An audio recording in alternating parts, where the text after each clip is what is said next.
Brent, welcome to the Brisbane / Auckland Safety Differently Book Club. Thank you everyone for coming along tonight. Yeah! All right. Good work. Good work. Awesome. The audience is a hell of a lot smaller than we thought, only because it is absolutely blowing a hurricane outside and as we say in Queensland, pissing down rain, okay? So, Pissing. a little bit different to what we would normally do with a book club. We only have like one person, okay? Tonight we've got a little bit of a panel, so rather than picking your books apart, I thought we'd do a couple of like group questions sort of thing. I am no Steve Harvey. I know that, Who's okay? Steve Harvey? So, exactly. That's exactly what it is. He's dead to all of us, right? Because he's on the other side of the ditch, black okay? comedian? No, yes, he's the black comedian, Right, yes. okay. So, yeah, You should have been apologies. here. Can never do half the job that Steve does. Yep. But look, let's just have a bit of fun tonight anyway, all right? Right. Yes. Can you introduce yourselves? Yes. Nicola, Yes. who are you? Right? And Author. you've got 90 seconds, Whoa. okay? Yes. Give me who you are Yes. and a one-line argument about what your book is about. Great. Okay. So my name is Nicola. I'm head of safety, risk and assurance at Whanawafina Plunkett. And I am definitely autistic with ADHD, hilariously so. And the one-liner from my book, pretty much what it's about is if you are an asshole, you should read the book. If you know an asshole, you should read the book. And if you think you're an asshole, but you're actually not an asshole, and you should also read the book. Tim. Awesome. Nice aggressive introduction to the book club and our audience. And if you choose to turn off YouTube now, it's okay, all right? We totally understand. Don't forget to hit subscribe and follow. I've only known Nicola for the last 24 hours. Amazing human being. We're going to get a lot out of tonight. Tim Darth. Yeah, thanks, Josh. My name's Tim. I'm author of Humanising Safety. Although I've been working in the corporate safety for about 14 years or so, I still strangely identify as a frontline worker. I'm a bit of a frustrated safety professional. There's elements of the safety profession that I just get irate about, and I've got to calm myself down and remember we're moving forward one step at a time. So I'd like to talk about the human factors in safety. So is that what your book's about? The That's human what my book's factor of about. safety. Bringing the pickle back. Bringing Bringing the the pickle humans back. Yeah. All right. Mr. Sutton needs no introduction, but you got 90 seconds to do it. Yeah, well, Tell us about your pamphlet. first of all, formally diagnosed with ADHD, just to keep it in the family. Formally. Mate, it's not Yeah. an ADHD meeting, all right? It's a book club. Well, that's what the website said anyway. Yes, producer of a series of pamphlets on HOP. And here tonight to talk about the latest volume, Volume 7, authored by Dr. ChatGPT. And Volume 7 is called Asking Better Questions or Seeking Better Stories. Awesome. Okay, cool. So, look, like I said, I am going to talk a bit about your books, maybe a little bit later, but as we're a group, we've been at the Safeguard conference this week. Amazing. It actually has been amazing, right? Yeah.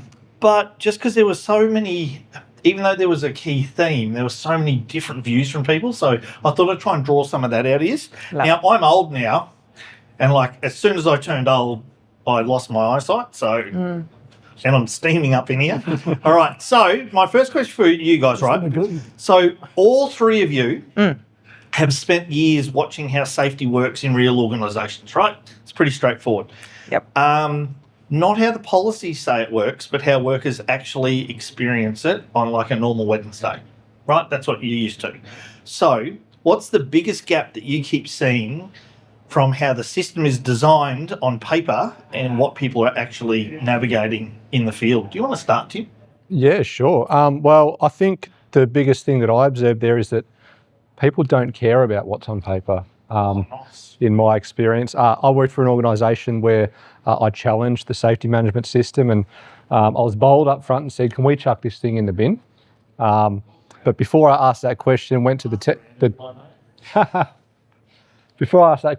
technology team and asked them over the last 12 months how many people have accessed a document in our safety management system, and there was 11. And I reckon that there was about 6 in the safety team. I reckon it was at least 6 of us So, I think the biggest gap is this perception that procedures and policies are actually valuable. I think that most of them could be shelved and we can learn from the workers. Nice. Nicola, can I throw to you, mate? What's your view on that gap between maybe how the paperwork says it is and... Why do we have to have paperwork in the first place? Well, nice question. Yeah. So... I did the question asking. Sorry. No, I agree. Like, how many times have people actually read the papers or the things that you've put together, the procedures that you put together? Barely ever, unless they need to go back and assess a problem. And a lot of the time we're creating these systems also without a neurodiverse lens. So now you've got these systems created that are thick and you've got people with dyslexia who can't even read the papers. So like, why are we even making, where's the audiobook version of the paper? Thank you. Wow. That's a view I've never really even thought of. Okay. There's an article in the latest Safeguard magazine on that with a table. That was my table. Was that your table? That was my table. It's not a setup.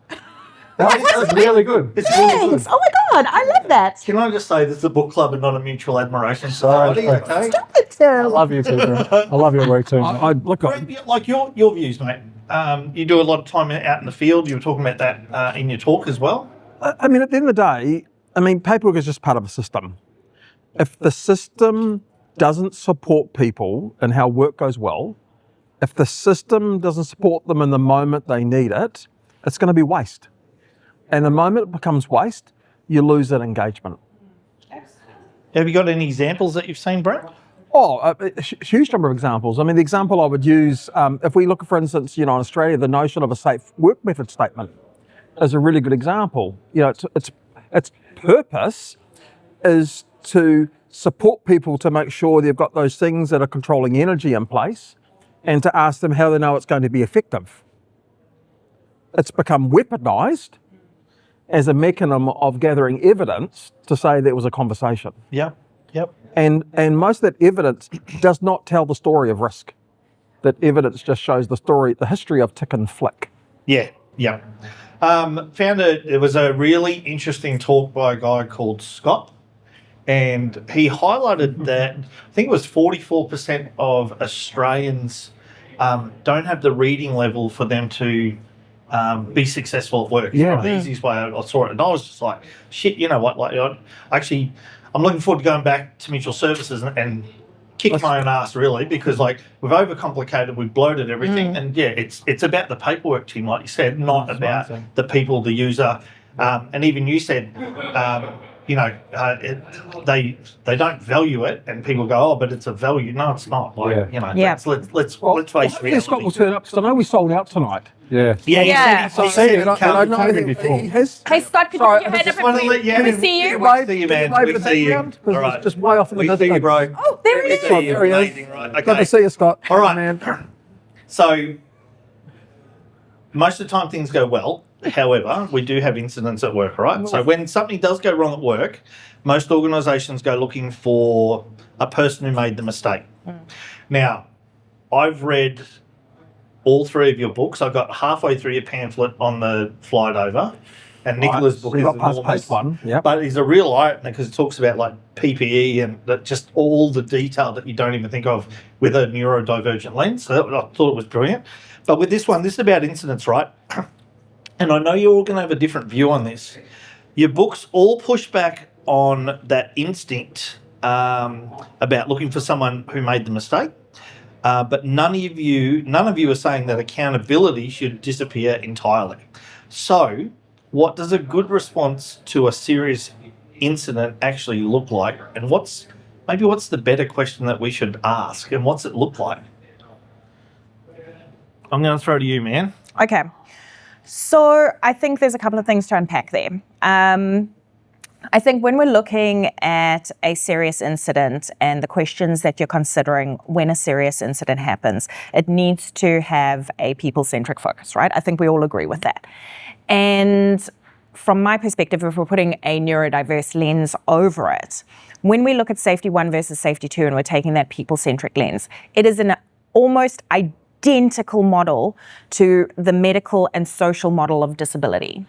And the social model of disability says that we take that yes, you have a disability, but it's the environment that makes your disability challenging. It's the environment that you've been put in. It's not your fault that you have a disability. Whereas the medical model of disability says that you have a disability, you just have to sort your life out. Tough for you. Like, you can't get up the stairs because you've got no leg. Tough luck for you, friend.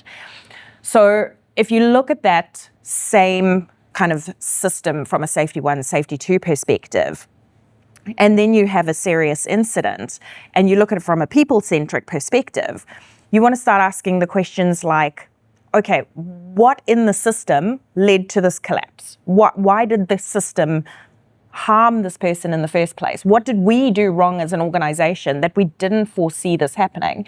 And when you, again, look at it from that neurodiverse perspective, nobody considers that as a lens at the moment. You aren't laying that lens over because 20% of your workforce is not thinking, processing, and experiencing the work environment as the other 80%. Yep.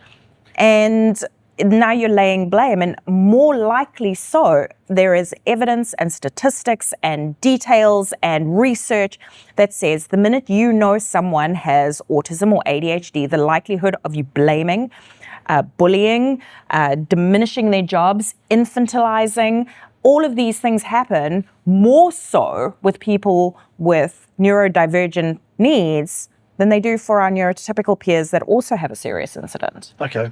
You know, so I'm going to come to these guys, right? But I've just, because it's quite new and it's fascinating, right? But how, if we're not doing it, Nicola, like, how do we bring it into our organisation? So if we're looking at that systems point of view, like you're saying, move away from blame, look at the systems. How do we look at it with that neurodivergent lens? So, like, what do we need to add into maybe our investigations, our questions, risk assessments, But more think of it like the serious incident, right? Like, what's the lens I have to take into a serious incident with a neurodivergent lens? Like, what am I looking for?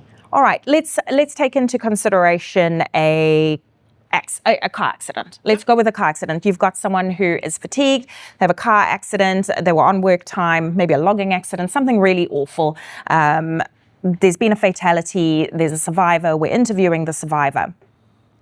Absolutely, there might be a situation here where the system has led to fatigue and you're going to have a fatality. Same as normal safety, as standard practice. But your interviewing process may be different because you know that this person that you're interviewing, let's say potentially if you're designing universally for everybody, you're asking questions that will allow this person to answer if they are neurodivergent, and they will answer in a different way. Yep. Or you are digging deeper into what some of those processes could have been. Is it that their chronotype, if they're ADHD, for example, and we know that, was it that their chronotype was to be awake more so in the evening, and you actually asked them to function at a time of day that wasn't suitable for their brain type? You know, have we put them on a shift work calendar that doesn't work for their own biology? Okay. So let's think outside the box a little. It's not hard. It's good. It's not rocket science. Love the challenge, man. Love the challenge. It's just bioscience. I absolutely agree. Neuroscience. You know what's going to happen is someone's going to create another root cause category. Oh, for sure. Okay. Root cause. Sorry. You're silly. No, We're I going to agree. another kind of, that's No, it's the first thing you do is you have to categorize it because you want to put people in boxes. We don't watch our systems. We've talked about that at Safeguard Conference all week. All right. So, Tim, your thoughts. So we look for an individual to blame, but like I said, both your books or all your books push back on the instinct of not blaming someone. But none of you are saying accountability should disappear entirely. So what's a good response look like to a serious accident? Yes. I mean, blame and accountability are two different things, obviously. And, one of the principles, one of the HOPS principles, is obviously blame fixes nothing, or I think you'll put it, blame inhibits learning. But I think that it's nice to stand behind these and spruik these in an organisation, but when things don't go right and we have serious incidents, rubber hits the road, this gets tested, right? So, and often it falls apart for muscle memory and pressures from above, from execs and boards and all the rest of it. But I think I make mistakes. I'm human. I make mistakes every day as a dad, as a husband, as a friend, as a colleague. I'm going to make mistakes at work, and so is everyone else. So I think that as soon as there's a serious incident or accident at work, it's immediately taken, more often than not, it's immediately taken away from the person or the people and given to the safety team or management to start an investigation and use all this language that I think isn't helpful around witness statements, investigations, all the rest of it. Yeah, good points. That incite blame rather than accountability. Yeah. And I think taking the investigation away from where it occurred and the people who were involved to a point where we then ask for their input later on down, I think that's where it falls apart. I think we need to keep it at the work front, at the site, start there, build the story out there, and then bring it, around the safety table, around the management table, instead of the other way around. Yep. I think it's backwards. Brent, you've had some, I know you've had some pretty serious incidents that you've been assisting with clients recently. Yeah, you don't, yeah. don't have to talk about the details. I mean, I've done 4 fatalities this year. Yeah. And sense making when someone's died, Yep. is challenging. But I come back to basically say that, an event's an outcome. Yeah. And as humans, we're naturally drawn to the choices the person made. Now, hindsight will always be strong with us in humans, because as humans, we use hindsight to learn. That's its inherent pathway. So I really get them to understand, to pull out the notion of error and pull it aside, and to ask those questions. How did the system support work to go well? Where did that person encounter some changing or surprising condition? And when we look at the system, I always take into account, because I agree with you, Nicola, I've come across learning difficulties and neurodiversity in that. I had a case a couple of years ago where the problem solving that a worker would need in that situation required a very high level of numeracy skill. Dyscalculia. Yeah. And I was able to go out and engage with those workers and find out they did not have it. So here the thing is, if you don't know how to do a visual calculation in your head, then you'll fall back on what's always worked in the past. Yeah. Yep. Fair call, man. So I see it Yeah. often, because a lot of the work I end up doing is because the person was having to problem solve. Yep. And I agree, I hate statements, because the research has been there for 50 years that, if you're doing muscle memory, if you're doing acting in this autonomous mode, you have no recollection of what you're doing. All you know is when it changed. So why are we asking people to reconstruct something that never existed? Yeah, you're right. And make them feel shit in In the process. the process of doing that? Yeah. Yep. I'd just say to my own team, get the context as quickly as you can and make sure that accompanies the story of the serious incident. Protect that. Yeah, this is why, this is a sense making, get that early, this is our initial understanding. That's awesome. Appreciate your feedback on that. Super quick. 20 years ago, when I was working in the Pilbara on the tools, not in safety, I was involved in an incident at work as a witness, if you like. And I was brought in front of an ICAM team, a client ICAM team. So walk in cold and get questions like I'd broken the law. And I'll never ever forget it. And I know that's not common, but back there that was common. And that's wasn't helpful in my perception of safety at the time. But I'll never forget it. It scarred me, and I think that's why I'm really passionate about language. Yeah. Like we've changed our statements to, we just call it an event debrief. Give us a debrief of what you went through. That's a really good idea. And then we always just ask, how did things go well? And we ask them initially, how did things go well? What happened on this occasion? Is there anything management needs to know? Is there anything that frustrates you with the task? Is there anything you change? And we're asking that just as they've had the event, so they're just like, holy shit, you're actually interested in what I've got to say here. All right, my next question, peeps. Workers know things about how their job actually works that their supervisors and managers do not. Things that are risky, awkward, and just do the work the way and not just do the work the procedure says, right? Yeah. Why do these things so rarely get said out loud? Brent, I'm going to throw to you, man, because of your book. Your pamphlet. Your pamphlet, yeah. Well, Volume 7 deals. yeah. with So that. page 3 of 7.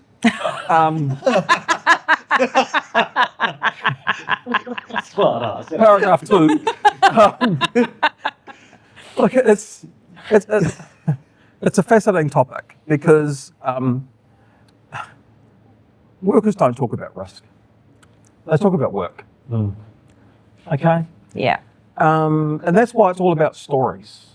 You know, this week is the 10th anniversary of Todd's Better Questions book. Todd Conklin. Yep. Yep. And that's I know how you dropped Todd at like half the Name drop. Went like, who the fuck's that? just a guy. Just a guy. And From Bunnings. even Todd said that we've moved on from simply asking questions. Yeah. That it's all about getting those stories from the workers, because it's in the stories that they tell us all this rich narrative, all this context, all their risk appetite, all these things that all come from the stories. I mean, you look at many cultures around the world, they passed knowledge on from one generation to the next through storytelling. Before someone created this shitty risk matrix, it was all done through storytelling. Yeah. Yet somehow we lost it. So, you know, when I look at this, it's the richness of that story that matters. I think what you touched on, which is a really big topic for me, is there's a lot of knowledge that workers hold that will never exist in the system. And we call that tacit knowledge. And it's that sort of knowledge that's been gained through that relationship and how they do the work. And that knowledge is not a knowledge that you could extract from someone. You can't ask them a question and get it out of them. Like, you have someone leaving the business, you say, let's do a debrief. How can you debrief 20 years of experience in 2 hours? So what's your thoughts there? What's the solution? Because like all the businesses going through it, like... Well, look, first of all, it's an emergent risk. Yep. I have said many times I'm predicting a climb in injury rates as the aged population exits the workforce. Yep.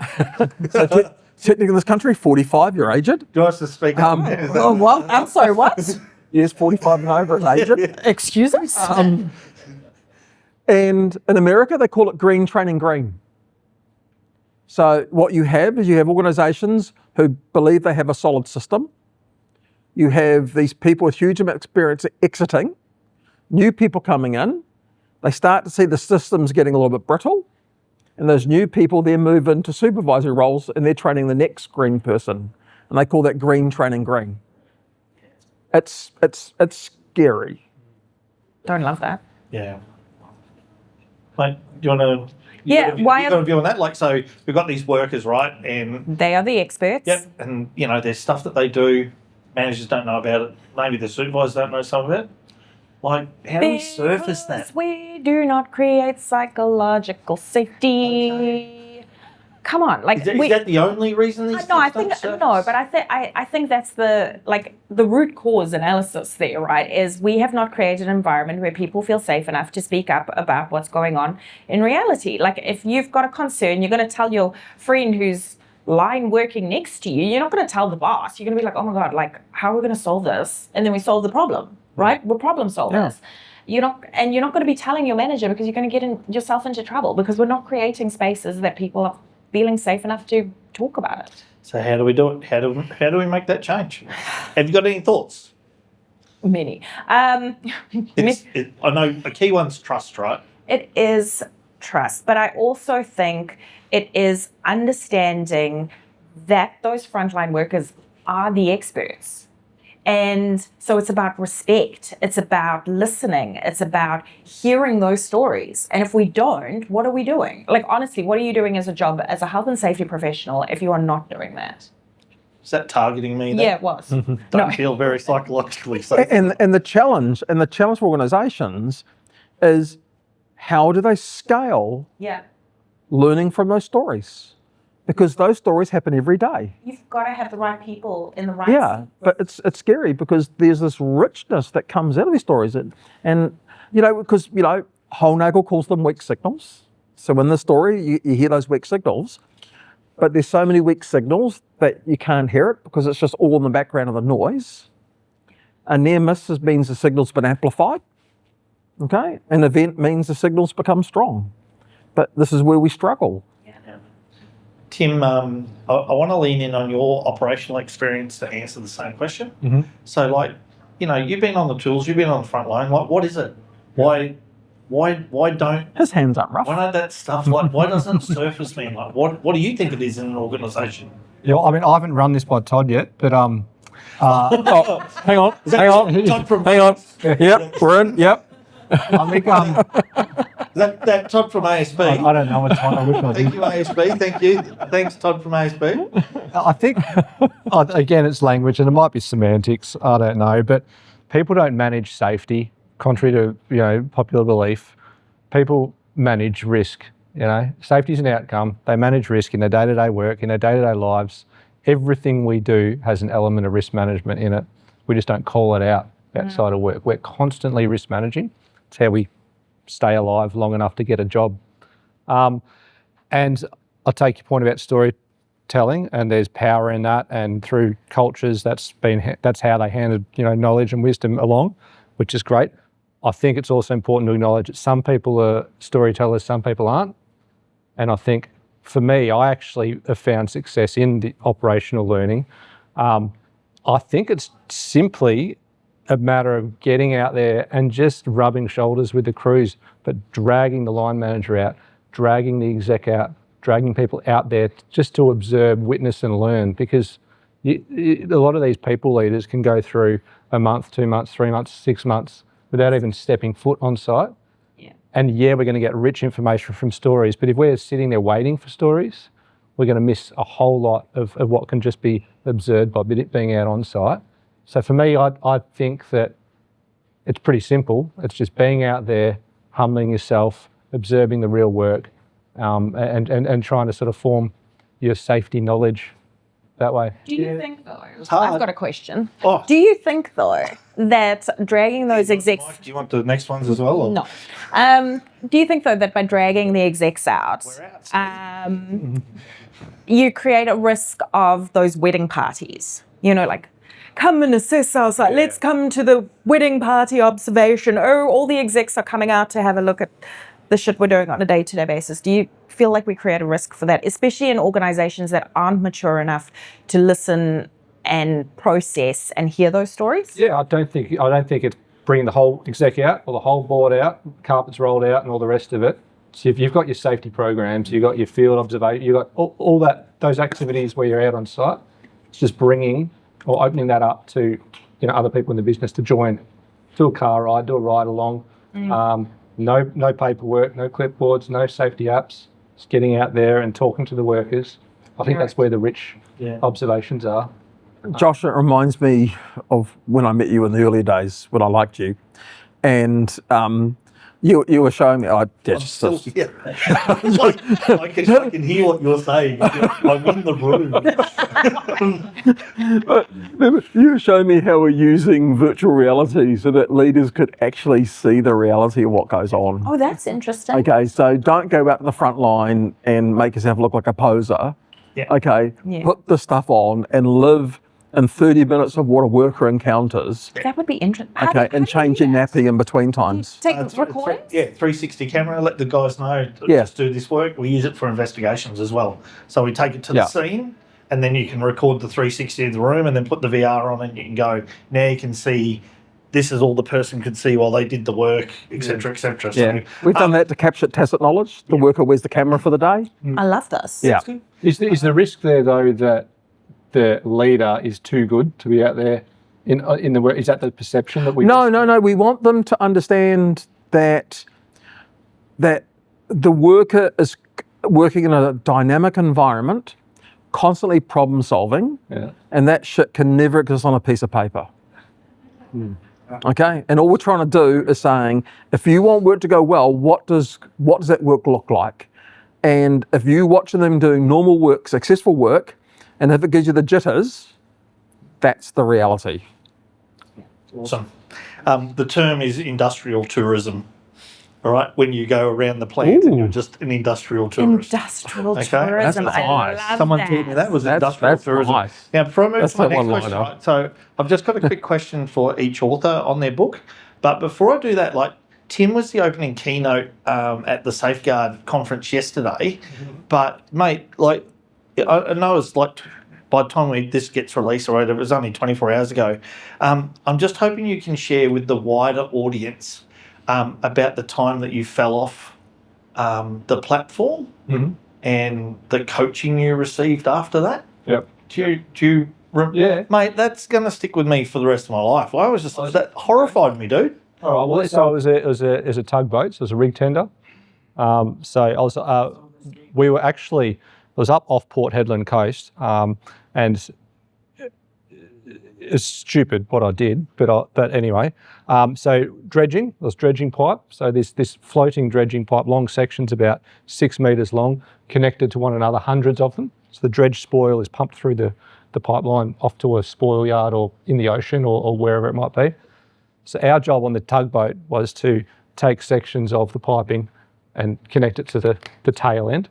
One of those sections during the operation got away from us, and the skipper in a panic said, got to get on there and hook it up, and said, Tim, I'm the new guy, I'm the decky, get on this section of piping. So sent me out there with this big 20 kilo shackle to jump on the pipe, which is about 1.5 metres wide, and attempt to attach a shackle to the eyelet at the end with a... Is that how you were shown to do it? No, that's okay. Right. In the moment, so in the moment, it wasn't procedure at all. Anyway, so I jumped on, as soon as I got on it, did the old log roll, didn't last long, flipped backwards, smashed up my hand because it got crushed between the big 20 kilo shackle and the pipe. My PFD didn't go off automatically like it should have. The skipper dragged me back on the deck, and I was immediately briefed by the safety team who boarded very quickly, manually inflated my PFD so it looked like it went off, and then instructed me what not to say, which was basically, don't tell them you jumped out onto a section of the dredging pipe to hook it up. You just fell overboard. And I had a broken hand that I concealed, and went to the local hospital that night when the shift ended, not then and there. Had busted bones and all the rest of it. And mate, in my mind, you're not a bad person. Heebie-jeebies. Yeah, mate, it was just a bit of an eye-opener for me. All right, I've got a quick fire question for each of you, right? So, Nicola, your book, I Am Not the Arsehole. That's the name. Is that right? That is correct. Am I the arsehole? Am I the arsehole? Right. Yes. So in your book, right, this was really cool. And like I said, you and I only met last night and had good discussions about maybe some of my tendencies and my daughter's tendencies, etc. Everybody's tendencies. Right, everyone's tendencies. So in your book, you describe something called masking. Yeah. All right. That was I was like, oh, okay, cool. I'm gonna slow down and read this really thoroughly. So it's about where workers spend invisible energy appearing to cope with the environment, but it doesn't really fit with the way they work, right? With how they work. So a manager looks at that and see someone who is fine, but from a safety point of view, why does that matter, and how would a leader even know that masking was happening? So it's a really interesting question. And just to clarify, masking is the colloquial term for it. The actual evidence term for it is camouflaging, and that's what they test you on the DSM-5 when they test you for ADHD or autism, is camouflaging. And camouflaging is essentially fitting in with neurotypical norms.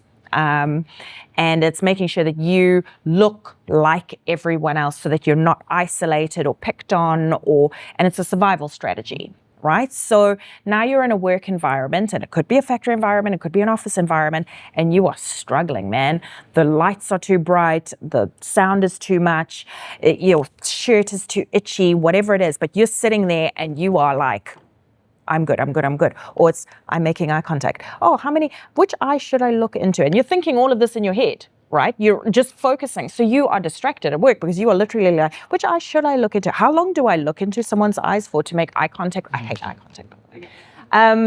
And you're going through the motion of hiding your true self every single minute of the day because you are putting all this extra energy into it, and your manager's never going to see it. But what they will end up seeing is every second Friday, you're taking Friday off because you're too exhausted to go into the office. Every couple of months, you are not meeting deadlines because you just cannot maintain the masking long term. And it's a notorious giver of burnout. And burnout, just to be very clear, for neurodiverse people is very different from neurotypical burnout as well. It's totally different biological processes. So you've got all of these downstream issues, like you're 9 times more likely to see suicidality in autistic people. You're 3 times more likely to see anxiety and depression in ADHD people because they are constantly spending that energy on doing stuff to look normal, to fit in.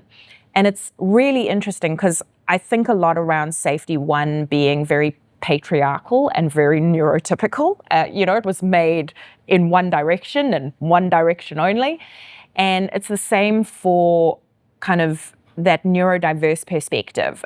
Masking is literally just everybody trying to fit in with patriarchal white guys, essentially, what they like, and we're all fitting in with that. And it's worse for women because women have to expend extra energy then to look socially acceptable, to look empathetic, or to look like they, just anything, fitting in at any point in time. So it's literally just extra energy for no reason. Any tips for the professionals in the room? Like, is it the questions we ask? Is it being more observant of these tendencies? Because I really don't want to go, hey, Nicola, are you masking because you're a psycho? Yeah, I am. No. I work in the drilling business, man. We would go like, an Australian. you right, Princess? Like, you tired again? Like, universal design. Be like, okay, hey guys, on a Friday afternoon, it's quiet time. Nobody has meetings on a Friday afternoon. We're not booking any meetings in the calendar. Work from home on a Friday afternoon. That's it. That's just how we're going to do our work. Full stop. Done. What about doing something more like universal design? Like, hey guys, there's a quiet room on level 2. If you guys just want to use that when you need some quiet time, cool, go enjoy your life. It doesn't need to be a big hoo-ha. You don't have to be like, okay, princess. It doesn't have to be a thing. You just make it the same for everybody else. So I don't know if you guys have it here, but Woolworths. Oh my God, the shopping hours? Yeah. Oh my God, they're my favourite. Like it is though. They have quiet time.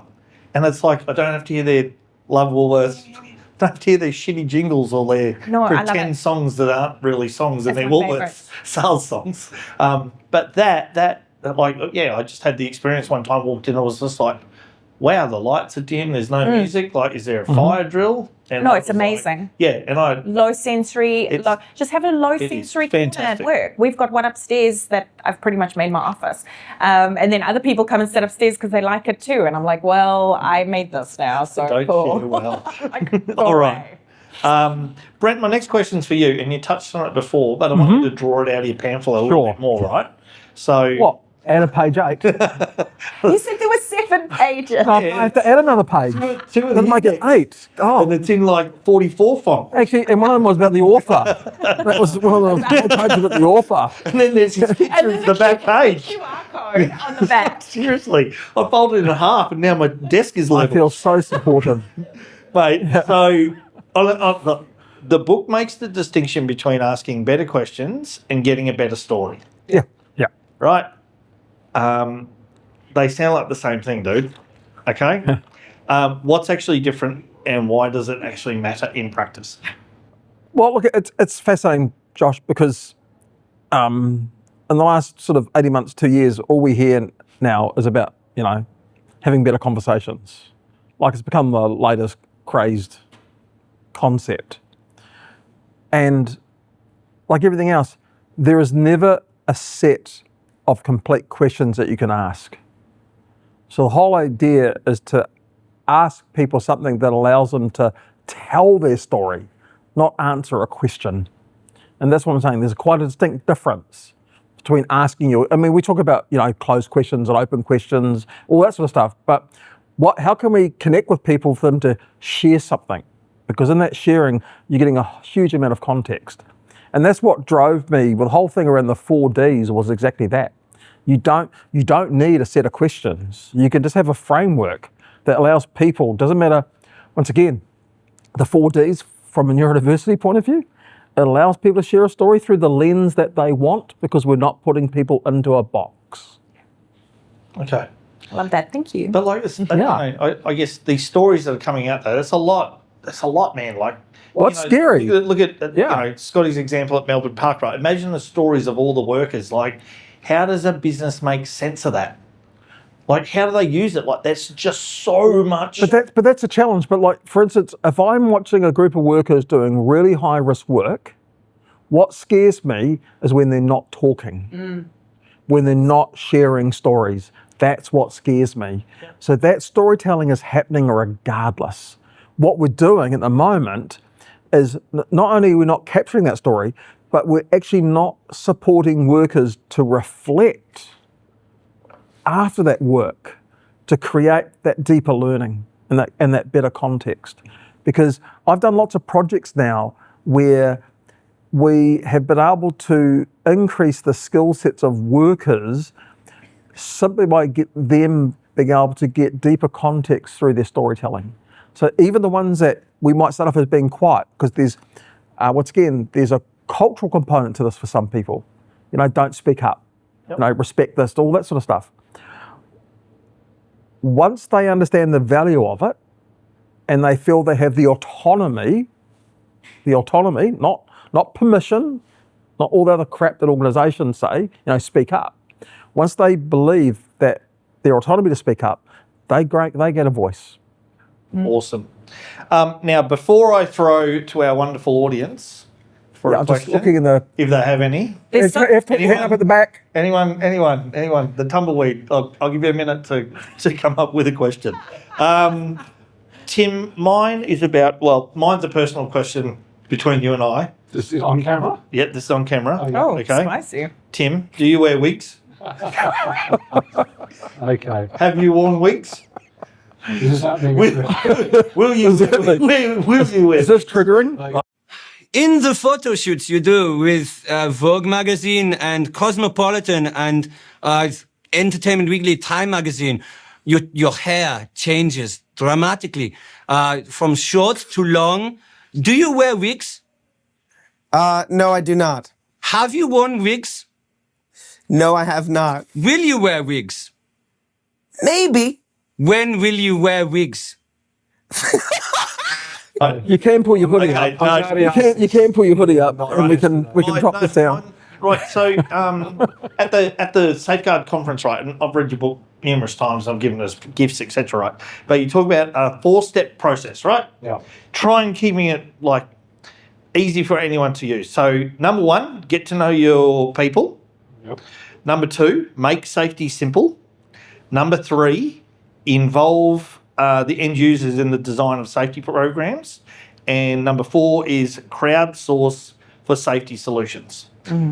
Which of the 4 steps do organisations most often think they're doing really good, but they're shit? Yeah, okay. I think the 3rd step by far, involving end users in the design of your safety programs. I think the trap with consultation is the illusion that it's taken place.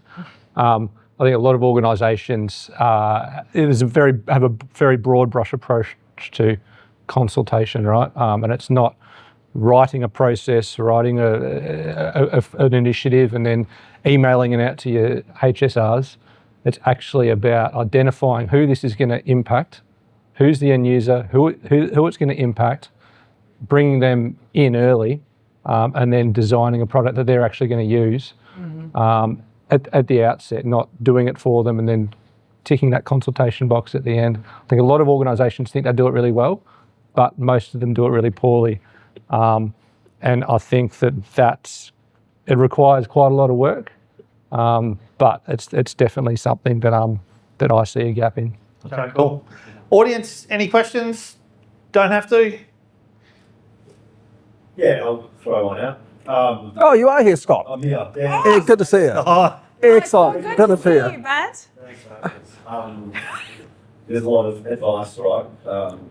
Which is great. What are you guys bit of work in the next 12 months from what you learned the last few days? What are you focusing on to improve yourself? What are your life styles thing on improvement? Yeah, We're all espousing knowledge. that's a good question. So, for those people who weren't at the Safeguard conference on day one, Scott's presentation, I found it really good. It's like rapid fire of possible solutions. We've done this. It was like a buffet of solutions that people can pull from, which is really valuable, I think. On that one, I liked the comic, how instead of doing a safety alert or incident debrief on paper, words on paper, it was presented as a comic strip. Love that. I'm going to try to implement that at work.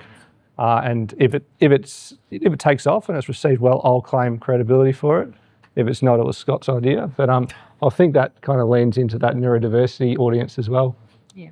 That's something that I'm going to try to work on. So look, I'm taking some stuff from, because I can see, from your conversation yesterday and also yours with the kind of rapid fire things. For us, over the next 12 months, our key thing is to really spend some time with our frontline workers. Right now, without giving too much information away, we kind of have a really interesting situation. We've got a workforce of over 93% women. And many of them around the country, and there are a lot of them, there's a pay equity issue, nursing we know is underfunded and underpaid, and we are a charity. So it is just a really messy situation. And now we've just changed the way that we deliver our services, which is really interesting.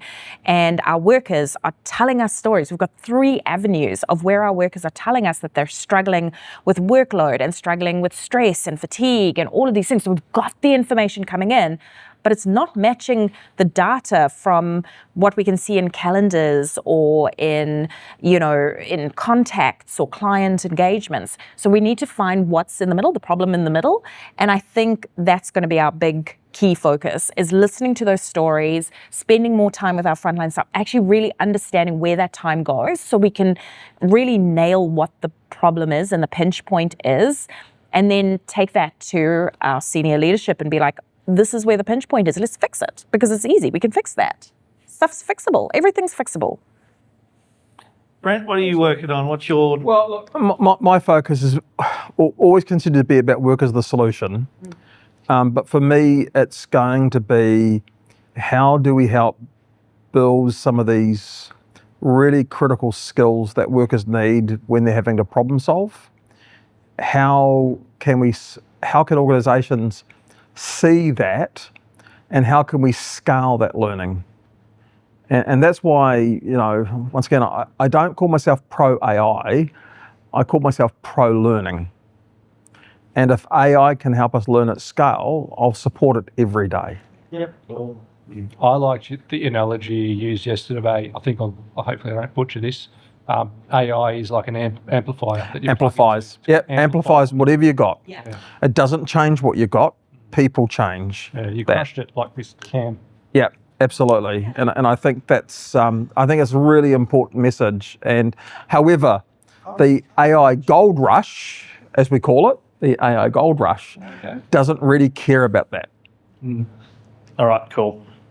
If you're asking me, man, I'm actually going to go and apply your lens that you put up, that making it accessible, making it simple, making it engaging. I've been doing a lot of work on, how we're using the energy wheel in the field, how we're doing critical risk management, the outcomes out of critical risk management, but I've written it for me. Yep. Trying to share my knowledge, but not for who's receiving the message. So I can't wait to go back and throw myself at that. So, yeah, good question. Right, second last one. Okay, ready? Quick fire. Oh, quick fire. Oh, Okay. Ready? No, this is a quick one. So, what is one habit that you most want people in this room to stop, regardless of their title? Something everyone probably thinks is helping, but it's actually getting in the way. And I'm going to leave you last. Right? Is that cool? I don't mind. No? Good? Cool. Brent. Safety splaining. Safety splaining. Telling people what safety is, rather than ask them what they think, how safety gets formed. Oh, like it. Tim? I think it's putting fingerprints on what the workforce is telling us. A quote or a statement from the field goes through the safety team, gets regurgitated, rewritten and presented upwards, and misinterprets or misrepresents or risks being misrepresenting what the workforce is saying. That's a habit that's very annoying. Cool. Nicola? It's 2026. Stop being an asshole. Okay. Jesus. All get better at it. All get better at it. Yeah. No, like I think as a habit, I think we just need to because it feels as though at the moment everyone is high strung and really grumpy. Like it just feels like we're in that space at the moment. And everyone you speak to in the industry and health and safety and anywhere, everyone seems like super tense and super like high strung. So let's just remember to be good humans. That's a habit we need to reinvigorate. Just be a good human. Stop being an asshole. And it doesn't take much. It doesn't. Just listen to someone's story and you might change your perspective. Okay. So my last question. My very first concert ever was Split Ends. Oh, Time and I didn't mean to laugh out time and loud. tide tour with my mum. So Right. where'd they come from out of interest? Yes, New Zealand, Oh, right? great. Okay. And then Get Russell Crowe. fell in love with Dave Dobbin when the Footright Flats movie came out. Split Ends. As I've moved through life, I went through a bit of a scribe phase. Wow. Not Scribe. many, if any. Oh, yeah. Wow. I know the song. Right? Okay. Who's that band? No, it's not banned. And now my music taste has moved into bands like Catch a Fire, LAB, all New Zealand cruising bands, right? Want to thank you for coming along tonight. But when we go out and I take you out for a drink tonight, what is the song that's going to get you up on the dance floor? What's your song? Brent, what's your song? What's going to get you up on the Come dance to floor? me last. Oh, no. Come on. So I have a problem. It's called autism. And I can't, for the life of me, ever remember the song that I like until I open my Spotify and then I see it and then I will listen to it on repeat for the next 37 years. But like, and it's really bad. So I can't actually tell you the name of the song, but I know it's in my Spotify and I just need to press a button. Okay, cool. I'm happy Yeah. with that. We're going. Well, if we're talking about dancing, I guess pendulum tarantula. Drum and bass. Awesome. Wow. I'm with Nicola. So you like drum and bass? Yeah, I can't dance to Pearl Jam. All right. Thank you for your wonderful insights for our peers. And thanks for sticking to the script and not being boring. It did. Thanks, everyone. Oh, we don't have